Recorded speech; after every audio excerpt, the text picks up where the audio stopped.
আজকে তৈরি করছি বহু পুরনো দিনের একটা খাসির মাংসের রেসিপি, যেটা আমাদের মা দিদিমারা তৈরি করতো। এখন বলতে গেলে কোনো বাড়িতেই এই রান্নাটা তৈরি হয় না।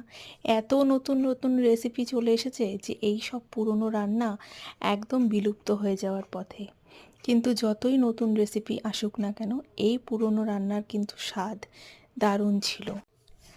প্রথমে ভালো মতন মাংসটা ধুয়ে বেছে রেডি করে রেখেছি, কোনো ম্যারিনেশন করব না আমি।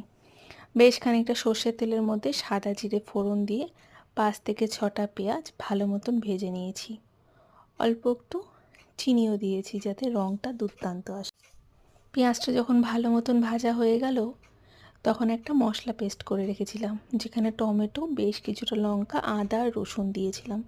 সেই মশলাটা দিয়ে দিলাম। এক এক করে হলুদ গুঁড়ো, কাশ্মীরি লঙ্কা গুঁড়ো, পরিমাণ মতো নুন দিয়েছিলাম।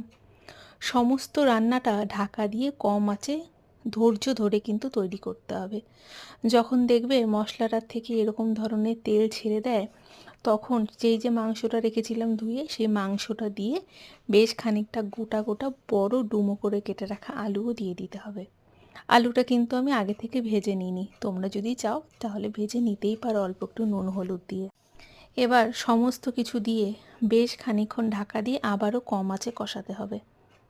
এই রান্নাটা যদি আমি সমস্ত মশলাগুলো শিলপাটাতে বেটে নিয়ে করতাম, যেটা আগে সবাই করতো, তাহলে রান্নাটা ততটাই স্বাদ হতো।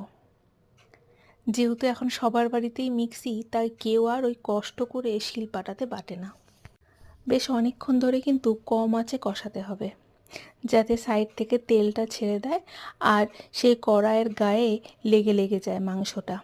এবার সেই মাংসগুলো তুলে আমি প্রেসার কুকারে দিয়ে বেশ খানিকটা গরম জলও তার মধ্যে দিয়ে দিলাম। মোটামুটি আমি 2টো সিটি দিয়েছিলাম। এবার কুকারের ঢাকনাটা খুলে তোমাদের যতটুকুনি ঝোল রাখার প্রয়োজন ততটুকুনি রেখে বাদবাকিটা শুকিয়ে দেবে। আমি এখানে একটা দারুণ মশলা ব্যবহার করেছি, সেটা হচ্ছে এলাচ আর দারচিনি গুঁড়ো। একদম শিলপাটাতে বা এরকম হামুল দিস্তাতে ভালো মতন জল ছাড়া আমি গুঁড়ো করে নিয়েছি, একদম মিহিভাবে। এই গুঁড়োটা ভালো মতন যখন ঝোলটা হালকা হালকা শুকিয়ে গেল, তার মধ্যে দিয়ে দিলাম। তোমরা যদি চাও শেষে অল্প একটু ঘিও দিতে পারো, আমি যেরকম দিইনি, কারণ আগেকার লোকরা এসব কিছুই দিত না। তৈরি হয়ে গেল পুরনো দিনের সেই খাসির মাংসের পাতলা ঝোল। গরম গরম ভাতের সাথে দুপুরের পাতে গরম গরম খাসির মাংস পরিবেশন করো, খেতে দুর্দান্ত লাগে। ঠিক এরকমভাবে একবার বাড়িতে তৈরি করে দেখো, পুরনো দিনের স্বাদ আবারও ফিরে পাবে।